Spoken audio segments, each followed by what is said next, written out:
City Guide 911 FM Guidance for Your Life. Kawan, pagi ini kita masuk di program IJN Talk mengenal super flu di tengah kondisi cuaca ekstrim. Nah, kita tahu ya di tengah aktivitas sehari-hari mulai nih merasakan perubahan cuaca yang semakin tidak menentu. Pagi kadang itu panas, siang juga sama, terik banget. Tapi pas masuk sore tiba-tiba hujan deras. Nah, kondisi ini juga berulang dalam waktu yang cukup singkat kawan. Yang tanpa disadari, perubahan cuaca ekstrim juga tidak hanya mengganggu kenyamanan, tapi juga berdampak serius pada kondisi kesehatan. Salah satu keluhan yang semakin sering dirasakan masyarakat sekarang ini adalah flu dengan gejala yang lebih berat, lebih lama sembuhnya, bahkan lebih bikin lemes seharian gitu kawan. Yang belakangan ini dikenal dengan istilah super flu. Lalu sebenarnya apa itu super flu? Apakah kondisinya juga hanya flu biasa yang dianggap berlebihan atau justru sinyal ya kalau tubuh kita ini sedang berada dalam kondisi yang tidak baik? Nah, untuk membahasnya lebih detail kawan, untuk pagi hari ini kita juga hadirkan dua narasumber ya. Kita akan melihat dari dua sudut pandang penting bagaimana sudut pandang dari kesehatan termasuk dari cuaca. Nah, telah hadir bersama kami di Zoom ya, ini secara virtual ada dokter spesialis penyakit dalam dari Rumah Sakit Aisyah Malang. Ada Dokter Bagus Aulia Mahdi SPPD. Saya sapa dulu Dokter Bagus, selamat pagi. Selamat pagi, Mbak. Sehat hari ini kabarnya dok? Alhamdulillah sehat-sehat. Alhamdulillah. Lagi praktek atau gimana ini dokter hari Nah, Sabtu? ini saya belum mulai, nanti jam 10 saya mulai praktek. Oke, jadi aman ya mengikuti talk show Ya, sampai aman, akhir. aman. Selain dari dokter Bagus, hadir juga kawan koordinator observasi dan informasi BMKG Stasiun Klimatologi Jawa Timur ya, ada Pak Lutfi. Selamat pagi Pak Lutfi. Selamat pagi, salam kenal Pak Dokter. Sehat hari ini kabarnya Pak? Jadi, salam kenal, Pak Al- Lutfi. Alhamdulillah sehat Bu. Kemarin Alhamdulillah. sedikit aja lah gangguan sedikit. Sudah pulih sekarang ya? Ya harus optimis sehat. Pak Lutfi lagi di rumah apa sudah ngantor nih hari Sabtu-Sabtu begini? Hari Sabtu kebetulan di rumah ini nanti Oh, sambil mantau kondisi cuaca Malang itu melalui grup itu. oke. Iya, ini dari Pak Lutfi juga rutin ya setiap pagi ngirim prediksi cuaca di wilayah Malang Raya. Jadi masyarakat bisa terus update lewat Si3 juga nih, karena kami juga terus menyiarkan Pak Lutfi mengenai prediksi cuaca seharian. Ya kawan, untuk pagi hari ini kita akan bahas bagaimana dari sisi kesehatan termasuk dari cuaca juga gitu ya.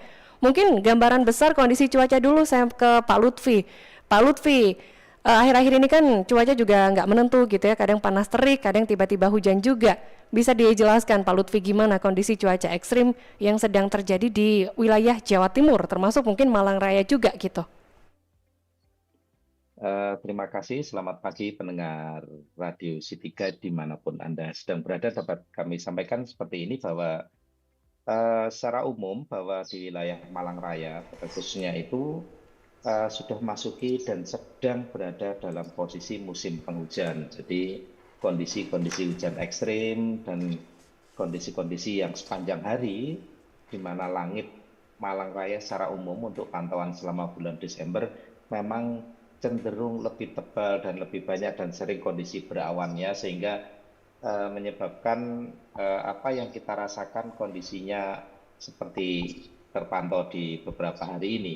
Hmm? Eh, Satu contoh misalkan gini, pada saat musim hujan kali ini, pada saat di bulan Desember ini, pantauan kami selama 1 bulan terakhir itu memang menunjukkan apakah kondisinya lebih dingin misalkan Iya. dibanding bulan-bulan yang lain, bukan seperti itu, akan tetapi memang secara umum jumlah pemanasan atau sinar matahari yang kita rasakan di bulan Desember ini jauh lebih sedikit misalkan dibanding di pertengahan tahun karena faktor tutupan awan tadi. Nah, untuk suhu udara juga memang menunjukkan kondisi yang jauh lebih tinggi sebetulnya kalau dari suhu udara yang lebih suhu udara terendahnya dibanding misalkan di bulan Juli yang di saat musim kemarau.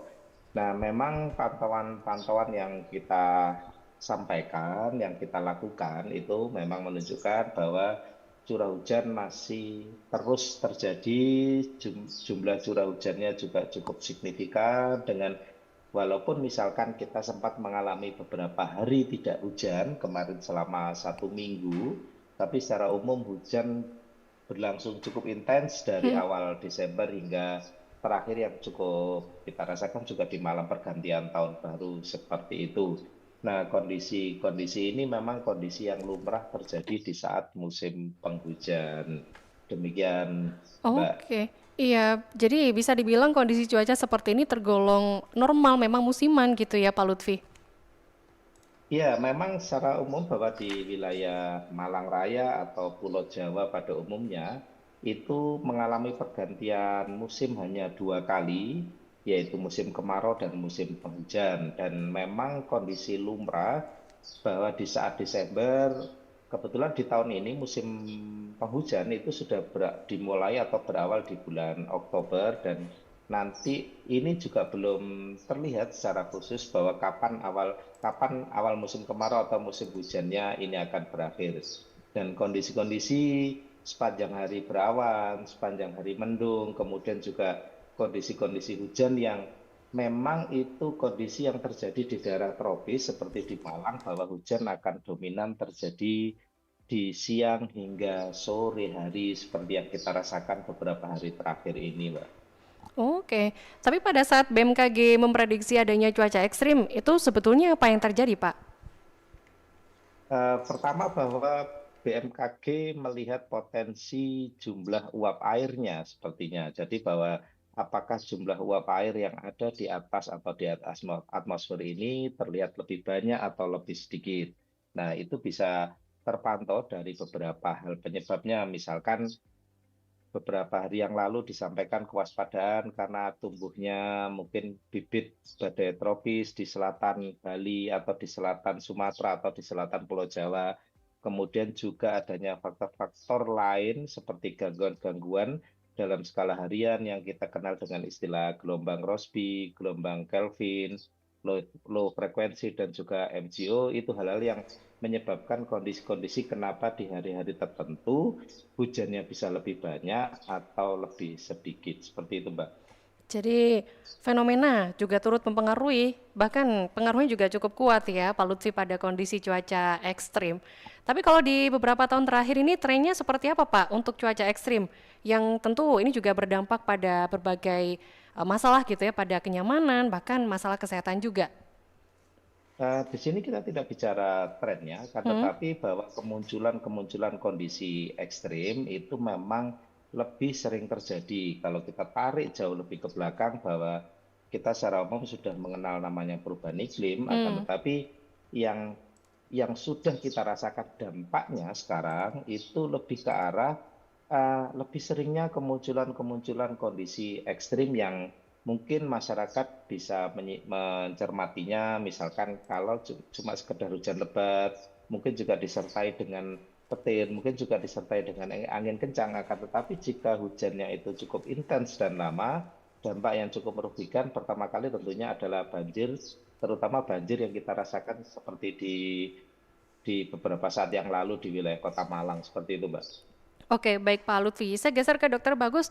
Dokter Bagus, kalau kita melihat korelasi antara perubahan cuaca, termasuk juga cuaca ekstrim, yang memang seringkali disebut sebagai pemicu gitu ya, meningkatkan penyakit, sejumlah masalah kesehatan.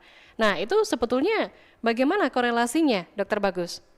Ya, terima kasih Mbak kepada hadirin yang sekalian yang mendengarkan Zoom kali ini. Jadi memang pada penelitian epidemiologis itu seringkali kita melihat pada perubahan cuaca ya, pertama dari dari kemarau ke hujan maupun dari hujan ke kemarau itu seringkali ditandai dengan peningkatan dari angka pasien yang mengalami keluhan influenza. Jadi memang itu memang berkorelasi dengan munculnya influenza ini. Jadi kita dulu juga belajar ya, mungkin sebelum kita bagi 3 era ya.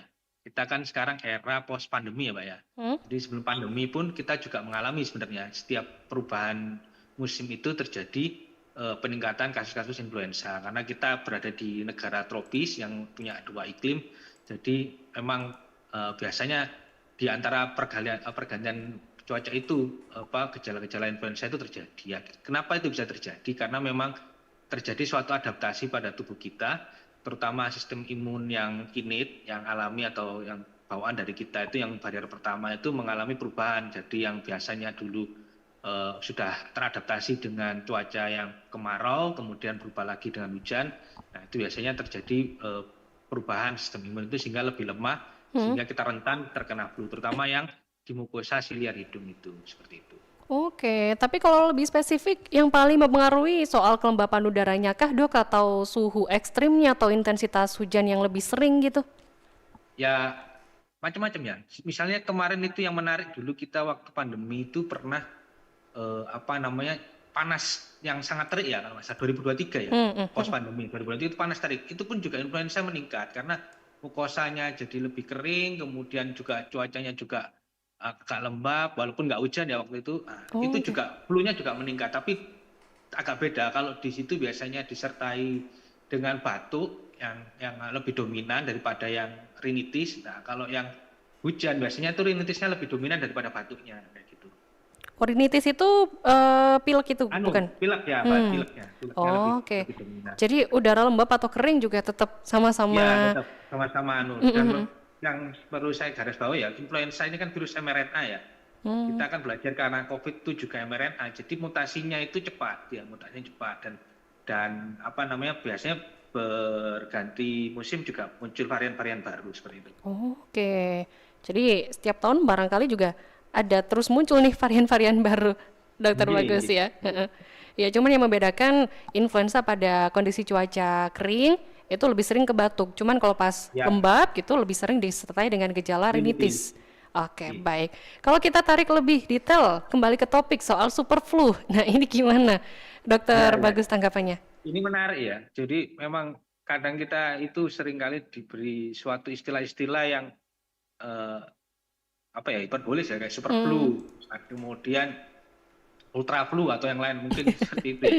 Padahal sebenarnya itu tujuannya adalah sebenarnya warning bahwa influenza itu memang umumnya itu gejalanya ringan, umumnya self limited. Artinya kita akan dengan pengobatan sistematis dan yang cukup itu akan sembuh sendiri. Tetapi kenapa ada istilah seperti itu? Kita waspadai adalah dampak terberatnya, misalnya sampai pneumonia atau yang lain. Dulu COVID pun juga demikian. Kita masih ingat dulu waktu kita mengalami pandemi awal COVID itu kan awalnya itu selalu diedukasi ringan-ringan. Ternyata COVID itu sendiri kan nama lainnya itu kan SARS ya, lebih serem daripada super flu kan.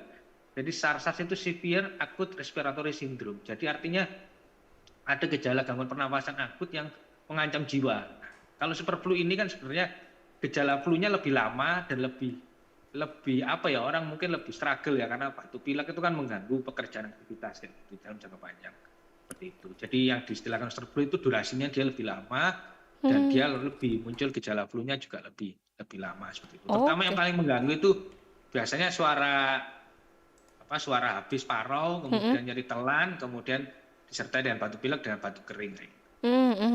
Jadi perbedaan spesifiknya kalau sama flu biasa itu pada durasinya, berarti dokter ya? Durasinya Durasi dia lebih sembuh. panjang, kemudian lebih lama untuk kembali seperti itu. Tapi secara gejala sama aja ya, batuk, pilek, kemudian Ya nyeri sama. tenggorokan. Jadi kayak COVID itu kan juga varian influenza juga. Itu gejalanya sama. Kalau dia ringan dia gejalanya sama. Cuma yang membedakan itu ketika kegawatannya. Kalau COVID itu kan sampai SARS, sampai gagal napas kan. Sampai gagal napas, gagal pernapasan. Kalau super flu kan belum ada laporan sampai ke arah ke situ.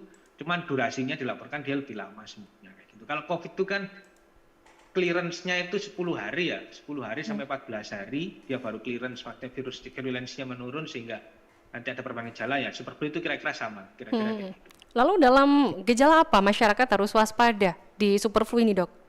Ya, super flu ini terutama ini kan karena variasi yang influenza yang mutasi ya.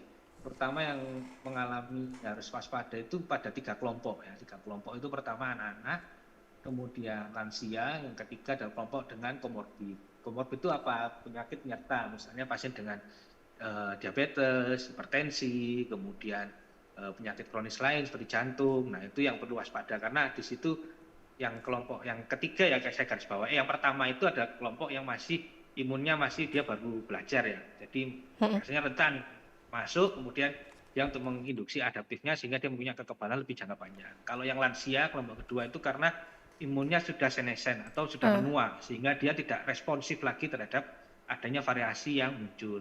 Kalau yang ketiga, imunnya ini lemah ya, atau ibaratnya impoten ya, monopoten karena dia ketika ada muncul itu dia agak lambat beresponnya kayak gitu. Jadi 3 kelompok itu yang harus diwaspadai. Kelompok yang paling rentan juga gitu ya.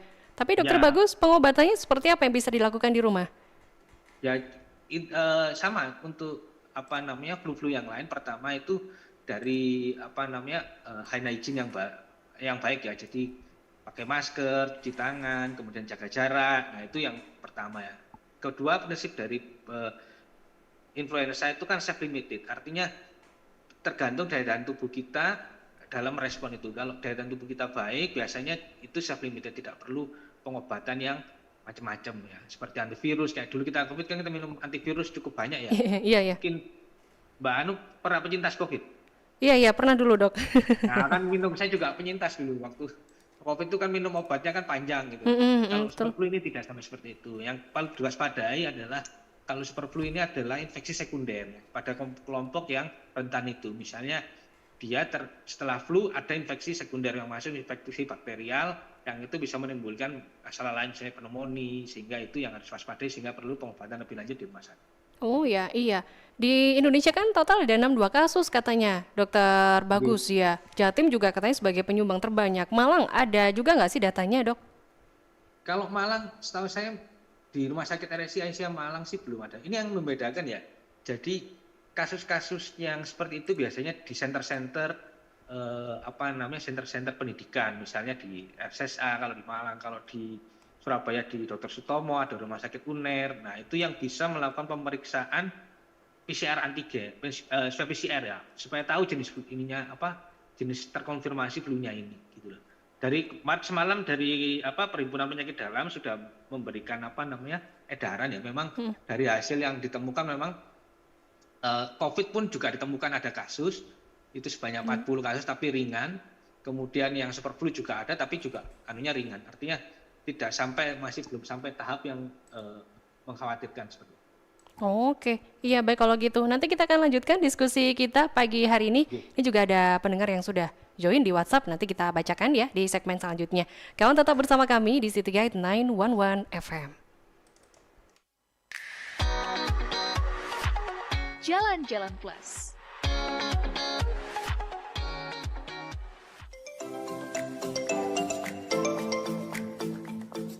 Halo pencinta wisata di Malang. Kali ini saya sudah berada di tempat wisata yang suasana alamnya memukau banget. Apalagi suasananya masih asri, kemudian airnya juga dikenal sebagai sumber mata air alami yang membuat kegiatan berlibur Anda semakin menyegarkan. Penasaran kan tempatnya di mana? Ini dia wisata Sumber Umbulan. Sumber Umbulan merupakan wisata alam berpadu wisata budaya, lokasinya di Desa Langlang Singosari, Kabupaten Malang. Oh iya, di balik Sumber Umbulan ini ada sejarahnya loh.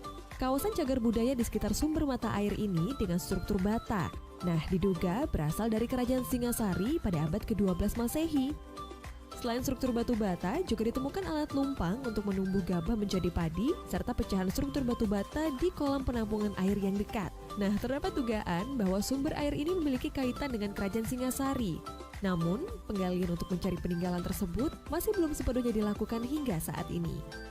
Tidak hanya itu kawan, terdapat juga beberapa peninggalan sejarah dari Kerajaan Singasari, benda pusaka dan punden yang dikeramatkan.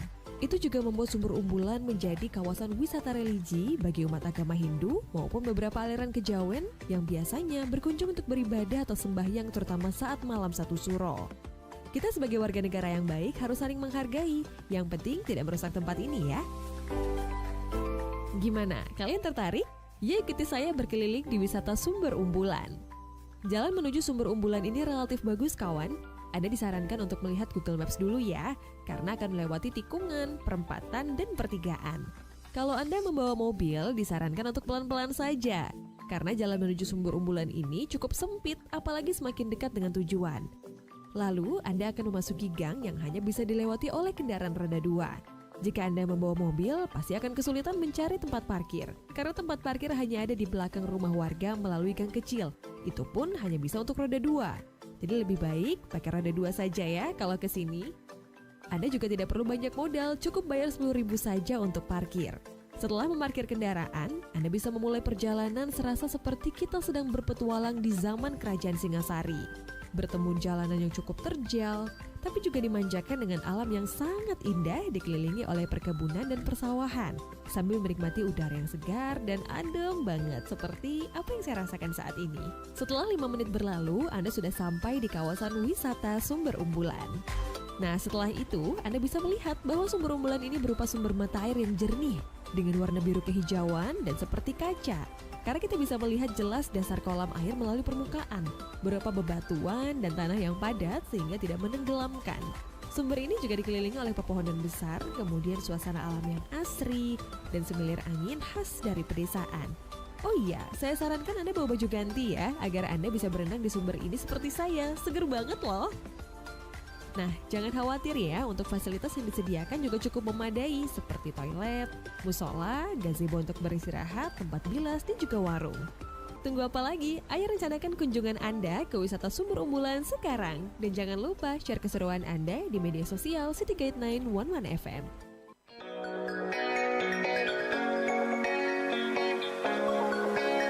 Jalan-Jalan Plus.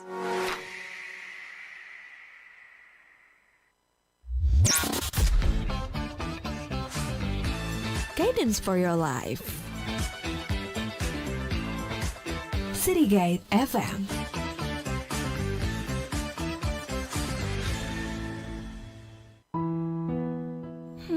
Akhir-akhir ini aku ngerasa kosong banget. Udah coba cerita ke orang terdekat belum? Takut ganggu. Justru dengan cerita kamu sembuh pelan-pelan. Jangan ngerasa sendiri ya. Kawan, jangan pendam sendiri. Bicara itu obat.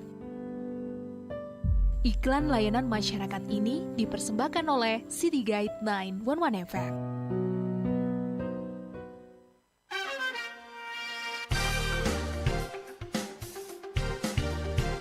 City Guide 911 FM. Guidance for your life.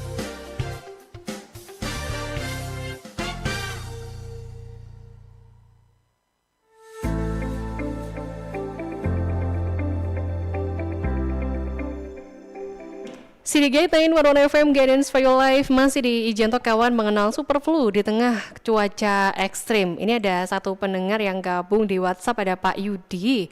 Katanya kita sebetulnya sangat sering nih mengalami cuaca-cuaca ekstrim yang berdampak terhadap kesehatan seperti influenza salah satunya, terutama juga infeksi virus yang mudah menular. Kalau daya tahan tubuh atau imunitas kita tinggi, tentu nggak mudah terinfeksi. Lah, ilmu pengetahuan untuk kita saat ini kan masih cukup kurang gitu ya, sebaiknya masyarakat diedukasi tentang itu. Nah, sekarang upayanya juga belum optimal kalau kata Pak Yudi, sehingga perlu menjadi perhatian. Ini Pak Yudi juga secara garis besar menyoroti mengenai masalah kesehatan, termasuk salah satunya juga influenza ya. Mungkin dari masing-masing narasumber bisa turut menanggapi dari Dokter Bagus dulu nih, dari sisi kesehatan Dokter Bagus. Seperti apa edukasi yang selama ini juga sudah diberikan gitu ya ke masyarakat? Anda melihatnya bagaimana? Ya, terima kasih Pak Yudi atas pertanyaannya. Jadi untuk menanggapi superflu ini ya pertama itu tadi ya, kita ada beberapa lini. Yang pertama, lini pertama itu menjaga higienitas kita ya, cuci tangan, kemudian penjaga kebersihan, kemudian juga yang saya salut di Kota Malang ini kan termasuk kota yang rajin olahraga ya. Setiap saya berangkat kerja itu selalu saya lihat tuh di bundaran Boulevard Ijen itu banyak yang running, nah itu salah satu tanda positif bahwa Kota Malang ini tingkat olahraganya tinggi. Nah, salah satu aktivitas olahraga itu juga bisa meningkatkan daya tahan tubuh kita. Kita menjadi lebih fit dan imun kita juga lebih responsif. Beberapa penelitian juga menunjukkan bahwa orang yang olahraga itu menunjukkan imun adaptifnya itu lebih cepat berespon dibandingkan orang yang tidak berolahraga. Jadi dan juga imun alamiahnya juga lebih baik. Dia juga lebih bisa menghadapi cuaca yang ekstrim ataupun cuaca yang berubah-ubah seperti itu. Oke, Nah, baik. yang kedua adalah pertama jika yang sudah terkena flu adalah pertama juga mengisolasi supaya tidak menulari yang lain. Jadi pakai masker, kemudian pakai APD, kemudian tetap jaga kebersihan dan jangan lupa minum obat-obatan untuk misalnya simptomatis yang tersedia di rumah itu juga bisa digunakan. Kemudian memeriksakan ke dokter untuk pemeriksaan lebih lanjut apakah sudah ada komplikasi atau tidak dari superflu itu. Yang ketiga yang banyak orang itu seringkali tidak belum tergerak ya, itu adalah mulai vaksin. Ya, vaksin itu kita apapun kontroversinya, ilmiahnya itu tetap membuktikan bahwa vaksin itu menurunkan fatality rate dan mortality rate. Jadi orang yang divaksin itu lebih memiliki daya tahan tubuh yang lebih baik, terutama bagi yang komorbid maupun lansia. Ya, walaupun influenza itu sendiri vaksinnya itu terbatas ya untuk kalangan biasanya dewasa. Kalau yang anak-anak kan sudah ada dari program pemerintah. Kalau yang dewasa ini kan tidak ada program pemerintah, juga tidak ditanggung BPJS ya. Rata-rata juga dari kesadaran sendiri. Nah, pengalaman saya praktek di Residensial Malang, beberapa pasien itu yang memiliki komorbid atau lansia, kemudian saya edukasi untuk misalnya vaksin, itu memiliki hasil yang lebih baik. Memiliki hasil yang lebih baik dan dia lebih tercegah. Kalaupun kena flu dia juga tidak sampai berat kayak gitu. Seperti itu yang. Dan kemudian juga yang saya teliti ya, saya juga salah satu peneliti tentang kemarin vaksin COVID, ya mungkin bisa nanti di-search di Google, bahwa orang-orang yang memiliki komorbid ya, terutama yang diabetes, hipertensi, sakit jantung, itu titer antibodinya itu lebih cepat turun, lebih cepat habis dia. Jadi vaksin imun adaptifnya itu lebih cepat habis. Ibaratnya kalau bensin itu lebih cepat habis bensinnya, sehingga dia ketika ada varian baru muncul itu kurang responsif seperti itu. Sehingga itu yang menyebabkan dia risiko terkena influenza jadi lebih tinggi seperti itu ya. Jadi saya seperti itu.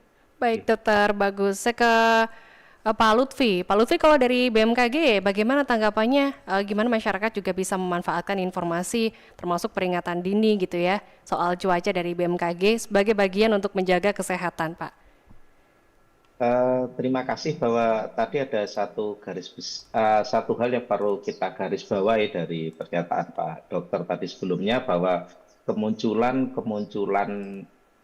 flu dan sejenisnya itu muncul di saat kondisi-kondisi yang tadi disebutkan. Pertama, bahwa disebutkan terjadi pada saat peralihan musim seperti itu, dan memang dan itu kapan terjadi peralihan musim artinya bukan nanti beberapa bulan lagi saya sakit, akan tetapi beberapa bulan lagi tindakan apa yang bisa saya lakukan, apakah adaptasi atau mitigasi apa yang perlu saya lakukan, minimal menjaga supaya misalkan saya tidak terjangkit flu atau saya tidak tertular flu, bagaimana saya juga bisa membuat hal-hal preventif terkait hal tersebut. Kemudian juga bahwa flu juga seringkali muncul itu di saat kondisi-kondisi ekstrim, misalkan kondisi hujan yang terus-menerus dan sebagainya, itu juga bisa dengan mudah kita ketahui dengan untuk indikasi awal, misalkan dari lingkungan sekitar atau lingkungan tempat kita bekerja. Tadi ya saran-saran yang disampaikan dari Pak Dokter tadi sebelumnya itu juga suatu hal yang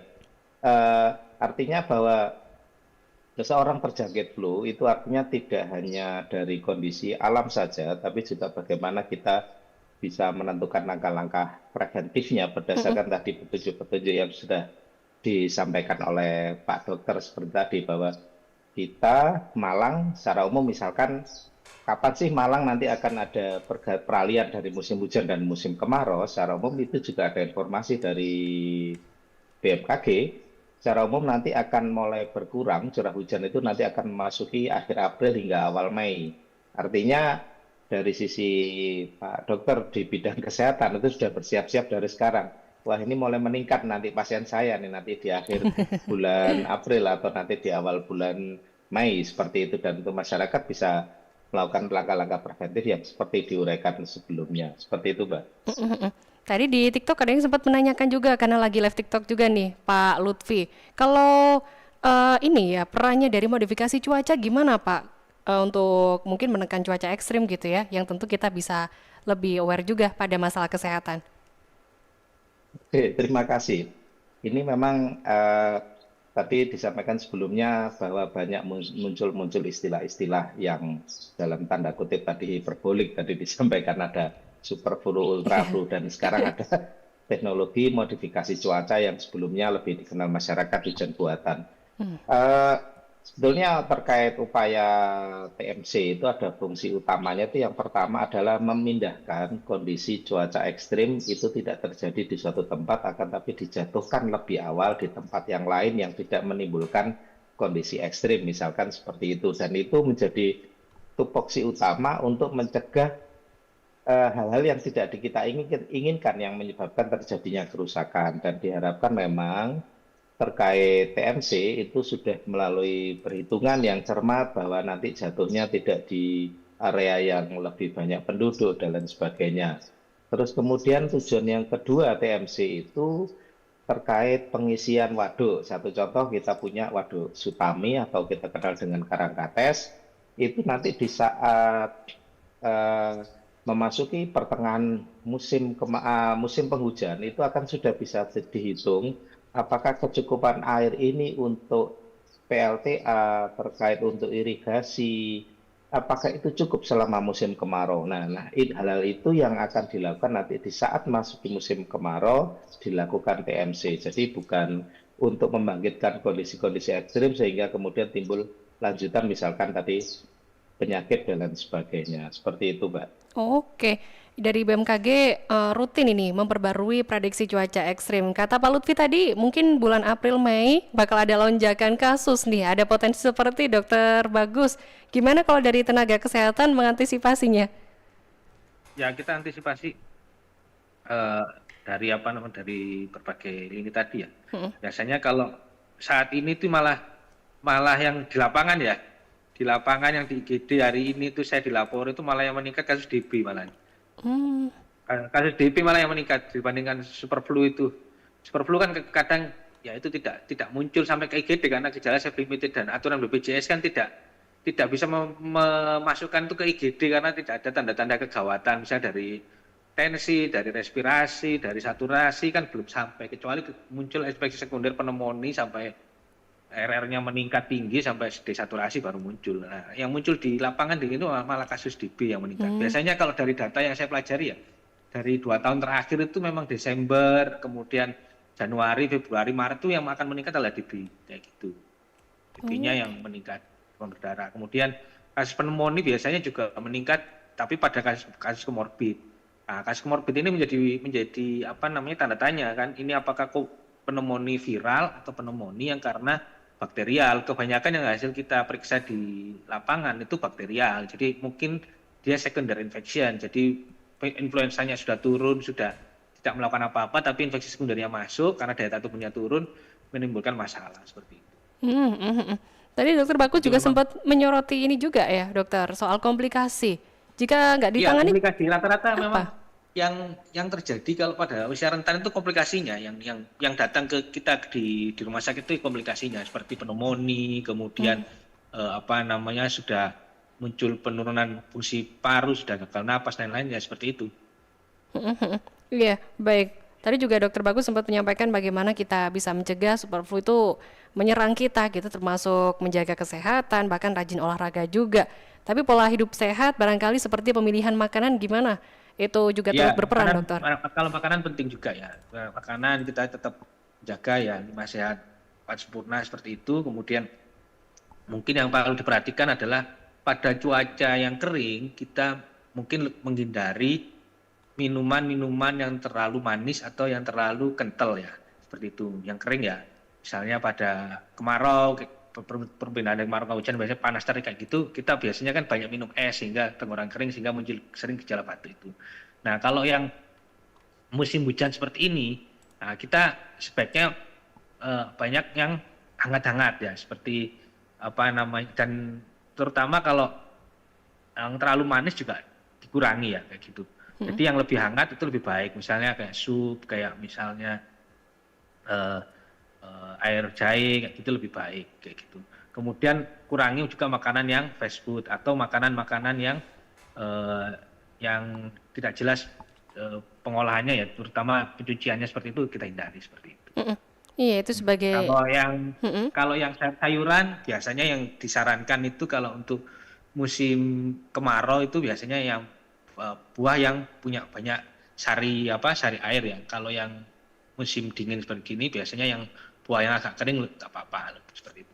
Oke, pada saat kemarau justru direkomendasikannya buah yang mengandung banyak air ya, dokter Ya ya? seperti jeruk, apel kayak gitu tuh kan lebih seger kan, kayak gitu. Dan dia lebih gulanya juga bukan gula yang buatan yang biasanya minuman sasetan atau itu yang bikin seri kadang enggak. Oke, dan sebaliknya kalau pas musim hujan disarankan konsumsi buahnya yang lebih kering begitu. Ya sering. Itu kalau kita bicara soal bagaimana mencegahnya. Tapi dokter jika sudah kena nih ya, dalam konteks penanganannya sendiri, apa kira-kira permasalahan atau mungkin kesalahan yang paling sering dilakukan oleh masyarakat, tapi Ya, akhirnya itu dampaknya nggak sembuh-sembuh gitu dok? Ya, kesalahan yang paling sering itu biasanya adalah pertama dia tidak melakukan pola hidup proteksi yang baik. Misalnya pada waktu dia bersin atau dia batuk itu tidak menutup atau memakai masker sehingga dia menulari ke sekitar keluarganya. Nah, ketika dia sembuh, keluarganya satunya sakit, ketular lagi gitu, balik lagi kayak gitu. Nah, itu yang menjadi kadang susah sembuhnya seperti itu. Artinya proteksi dirinya masih kurang. Jadi kalau misalnya ada gejala ya paling nggak pakai masker, jaga kebersihan, cuci tangan, kemudian jaga jarak. Nah, seperti itu ya. Gitu. Tidak dibuka seperti itu. Walaupun kesalahan kedua adalah pertama tidak minum obat-obatan yang baik. Misalnya udah ada gejala batuk pilek ya dia beralih ke alternatif. Walaupun alternatif pun juga kita nggak tahu efeknya seperti apa gitu. Nah, mungkin juga bisa menggunakan obat-obatan simptomatis ringan dulu yang tersedia di toko-toko kayak gitu. Itu masih bisa untuk mengurangi gejala batuk maupun gejala pileknya. Seperti itu. Yang ketiga, ketika sudah ada komplikasi ya segera ke rumah sakit. Seperti itu. Oke, baik kalau gitu dokter Bagus, Pak Lutfi kita jeda lagi ya, kita masih ada satu segmen selanjutnya, nanti di sesi terakhir untuk kawan-kawan yang mau join boleh juga gabung, ada bisa manfaatkan WhatsApp kami di 08113600 atau boleh juga turut interaktif di kolom komentar live streaming, ada di YouTube City Guide 911 FM, termasuk ini juga lagi live TikTok ya. Nah ini ada info soal kondisi traffic, saya bacakan dulu dari Pak Aris di TikTok yang gabung, katanya di seputaran Jalan Perusahaan arah ke Pasar Karangploso ramai lancar, didominasi pelat luar Malang yang dari arah tol Singosari. Cuaca masih cukup cerah kawan untuk di jalur Karangploso yang mengarah ke Kota Batu. Jangan Anda tertinggal dengan apa yang tengah disorot dan ramai diperbincangkan saat ini. Inilah realitas.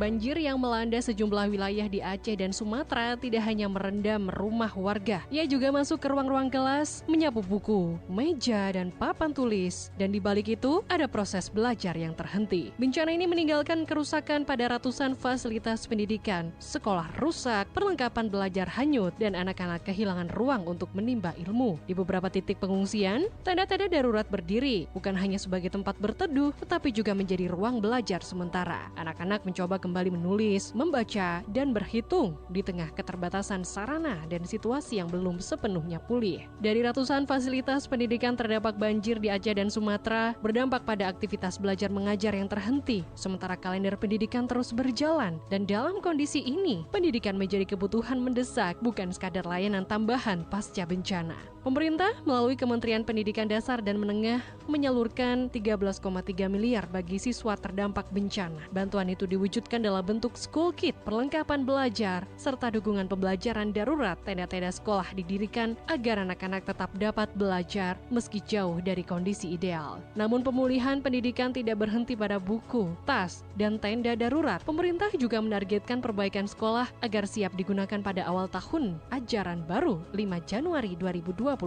Namun faktanya, hingga saat ini baru belasan persen sekolah yang dinyatakan siap. Sebagian besar lainnya masih dalam proses perbaikan. Disinilah muncul pertanyaan penting, bagaimana keberlanjutan pembelajaran anak-anak penyintas bencana ini? Menurut Dekan Fakultas Ilmu Pendidikan Universitas PGRI Kanjuruhan Malang, Dr. Sisilia Ika Rahayunita, pemulihan pendidikan tidak cukup dilakukan secara sektoral, tapi penting ada kolaborasi yang realistis antara pemerintah, masyarakat, dan institusi pendidikan. Pasca bencana yang melanda Aceh, Sumatera, di mana banyak korban yang terjadi di sana, dan tentunya ini akan berdampak pada dunia pendidikan kita. Pemulihan dunia pendidikan ini dibutuhkan gerak yang cepat, dibutuhkan kesadaran yang tinggi, dibutuhkan ketulusan yang ikhlas untuk membangun kembali anak-anak bangsa yang terdampak bencana di Aceh ataupun Sumatera. Apa yang bisa kita lakukan? Pertama tentunya berkolaborasi bersama pemerintah, itu adalah langkah yang tepat. Bersama sekolah, masyarakat, ini bisa kita lakukan untuk membangun kembali terutama anak-anak yang terkena dampak. Secara fisik mereka bangunannya sudah tidak ada. Yang berikutnya belum lagi rasa trauma yang sangat tinggi. Hal ini perlu dipulihkan. Di langkah awal yang bisa kita lakukan, satu, mungkin pemerintah sebagai penyandang dana. Tenaga bisa kita ambilkan dari tenaga guru, mahasiswa, dosen, ataupun relawan yang lain. Pemerintah tentunya harusnya membukakan peluang, bentuknya mungkin semacam rekrutmen untuk para relawan tersebut. Karena saya yakin dengan bentuk kolaborasi nyata seperti ini, peminat juga akan banyak. Kolaborasi tidak bisa kita lakukan secara mandiri. Lalu yang berikutnya, jangka panjang. Yang paling krusial agar anak-anak penyintas bencana tidak tertinggal cara pendidikan, apa yang bisa kita lakukan? Masih ada waktu untuk mengejar itu kalau kita ada proses yang cepat. Jadi tanggap bencana itu perlu gerak cepat. Jadi gerak cepat itu ya segera dibentuk bangunan untuk bisa membangun kolaborasi tadi. Nah, saya rasa ini akan menjadi aksi nyata supaya nanti tepat sasaran. Jadi kalau mungkin kita berkolaborasi dengan Kemensoskah ataukah mungkin yang lainnya ya, sehingga itu bisa membuka peluang dari dunia pendidikan, baik itu di kampus atau guru ataukah dosen, sebagai bentuk pengabdian tridharma yang bisa kita lakukan untuk membantu menuntaskan permasalahan tersebut. Pendidikan bukan hanya tentang kembali ke ruang kelas, tapi proses menjaga agar anak-anak tetap memiliki arah dan harapan, dan memastikan sistem pembelajaran dapat berjalan berkelanjutan, karena di situasi pasca bencana, pendidikan menjadi investasi jangka panjang bangsa, dan menjaga pendidikan berarti menjaga masa depan.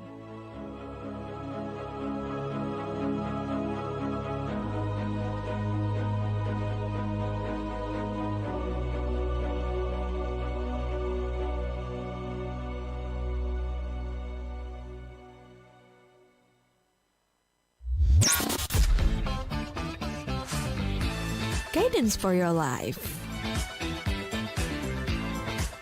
City Guide FM.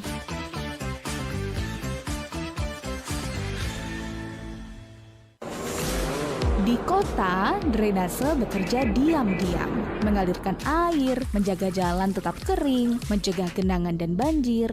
Tapi kadang bau itu muncul, menusuk hidung, mengganggu kenyamanan. Lalu muncul ide cepat, drainase ditutup rapat agar bau hilang, masalah selesai untuk sesaat. Tapi hujan tidak bisa membaca keputusan kita.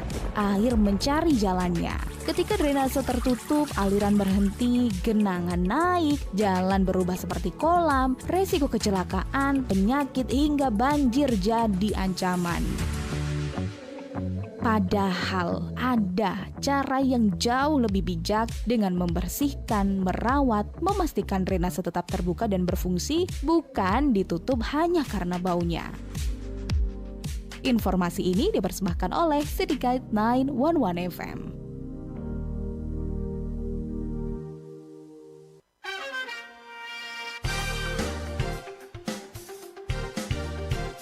City Guide 911 FM. Guidance for your life.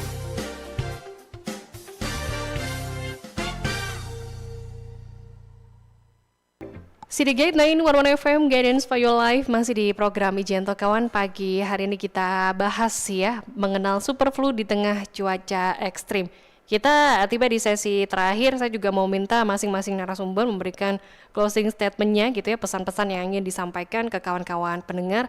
Mulai dari Dr. Bagus dulu, silakan. Ya, terima kasih. Jadi pesan terakhir yang mungkin untuk pendengar Guide FM ini, jadi untuk superflu ini yang pertama yang perlu diperhatikan adalah kebersihan diri, kemudian jangan lupa cuci tangan, kemudian jaga jarak, pakai masker, dan jika gejala flu sudah mulai memberat, segera periksakan ke dokter untuk mendapatkan pengobatan yang lebih tepat. Ya, terima kasih, gitu aja. Oke, baik. Selanjutnya Pak Lutfi, pesan apa yang ingin disampaikan Pak kepada masyarakat supaya lebih waspada juga menghadapi cuaca ekstrim? Meskipun terakhir bahwa meskipun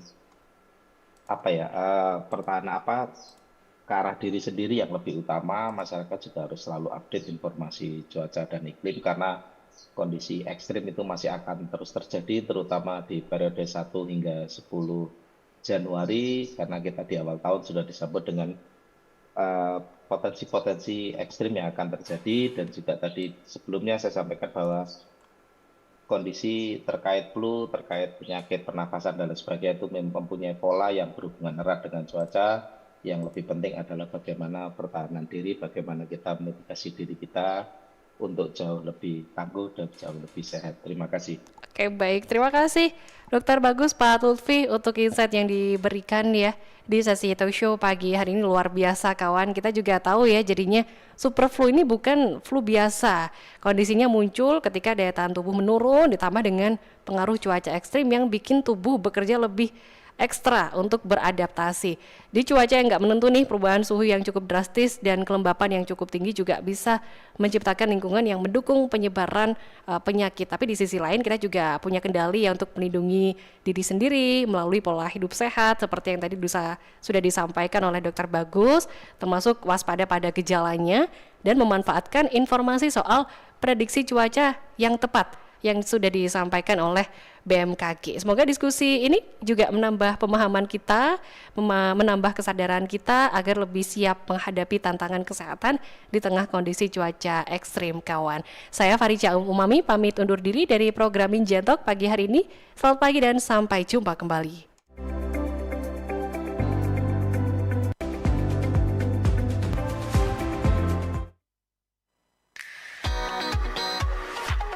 Jalan-Jalan Plus.